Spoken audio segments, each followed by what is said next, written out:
actually. Facebook and Ancestry.com helped me find my family. So how about this? So check this out. It has now been what is this, 2026? And so it's been 11 years ago. 11 years, June 2015. I was on a dating site. And I found out, but on this dating site, it went on long. I found out that this guy was actually a scammer, right? And I was so mad when I got done. I was like, I'm so mad. And then I was like, I can find out all the things about other people, but I can't. Immediately my mind was thinking, I can't find my family. Where's my family? And just to be clear, I have a mom and dad who were married for 30 years. And so I'm not talking about my immediate family, but I'm talking about my mother's family. My mother had a last name. She had actually two last names. Well, three. The third one was her married name with my dad and our family name. And then she had a name that was given to her when she was in foster care.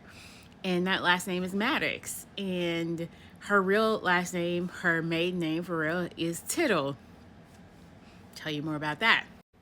So my mother, when she was 5 years old, she was taken from Lookout Mountain, Tennessee, which is Chattanooga, Tennessee, and taken all the way to Cookeville, Tennessee, to live with a family there. And she stayed from 5 years old all the way to the time she aged out of foster care, which was like 19 years old. So she stayed with one family, okay? And from there, while she was with this family, they changed her last name without adopting her. And I've always wondered if we ever had a case with the state of Tennessee, because the way her records were set up, it allowed for her family to be unable to find her. And fast forward to 2015 and beyond, we found out that people actually were looking and probably did find. However, they did not find her between the ages of 5 and 19. So, maybe. So, my mother's last name was changed to Maddox, and she was not adopted by this family. And it just made it so much harder. And when my mom tried to figure out where her family was, their records, foster care records, was completely closed, locked. They don't know anything. That was crazy. My mom moves to Nashville, and shortly after she moves to Nashville, like a few years later, she meets my dad. They get married and they have the first kid, which is my brother. And then after a few years, they had me. When my mother was having babies, she decided to use her maiden name, Tittle, just in case someone was to come out and look for her in hospital records or whatever, she would have her name. Because when she got married, she had her other name, Maddox, when she got married. On the wedding certificate or a marriage certificate, she had Maddox. But when she started having babies, she decided to use Tittle, so her family could find her. As a kid, over the years, my mother never hired anybody. We didn't have money like that to be hiring a private investigator to try to figure out where her family was. But over the years, we made several phone calls. I know my mother did. She made several phone calls in the yellow pages, or the white pages back then, to several Tittles. And none of them knew what she was talking about. And half the time, the people were white. So my mom just gives up, right? She starts to give up. And she doesn't try anymore. And I tried a few times myself. I made phone calls myself, and did not find my family whatsoever. Yeah, every Tittle that I found in the white pages or online was a white person in Tennessee. So to no avail, we came up with nothing. However, in the late night of summer, June 2015, I was working for the school system and we were out for the summer and I had time, right? I had time to be online dating. And then this guy pissed me off because he was a scammer. And I said to God, I was like, listen, I can find I can find everything out I want to. I can Google and find out things about people because I am the CIA, okay? But I cannot find my family. I want to find my family. So I said that prayer. I stayed up all night long. I did not go to sleep until about maybe 3 o'clock in the morning. And guess what?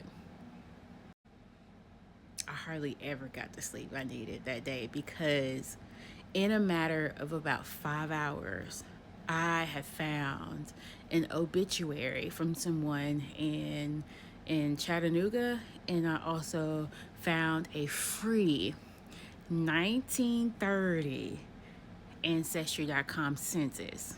And in the census, I put some names together and found out that all the kids' names, and beside the kids' names was mulatto for their ethnicity.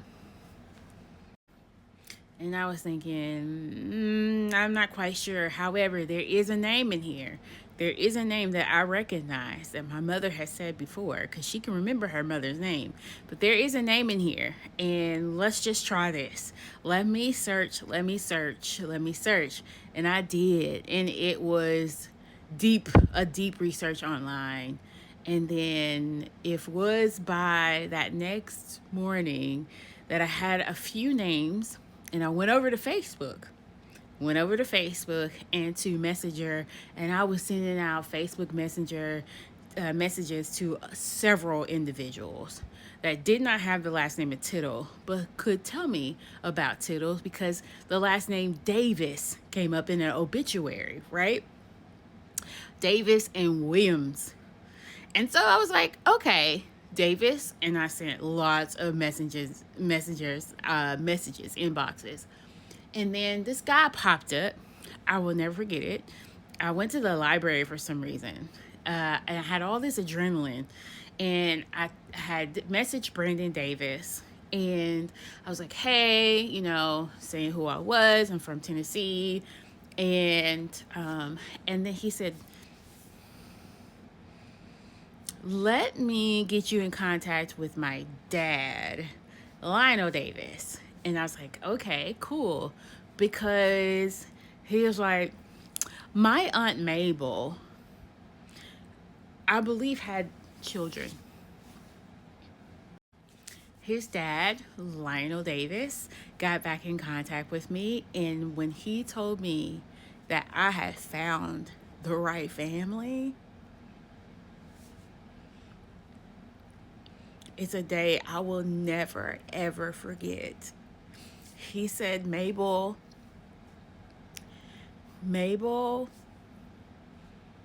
her last name Tittle, and they were in California, Los Angeles, California. And I needed to be on the phone. I needed to get more information. I needed to, for real, find out if this truly was my family.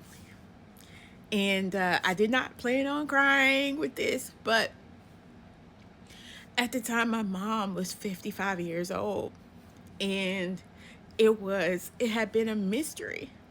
Whenever I went to the doctor, and my doctor would ask, do you have family history? And I was like, all I know is my mom and her brother, and I know my dad's side of the history, but I don't know my mom's side of the history. And I just needed to know. June 2015, I found out. So I could tell you more of his story and where we are now in 2026. And just our journey to Los Angeles and what it's been like to be at a Tittle, and all the things. Thanks for listening.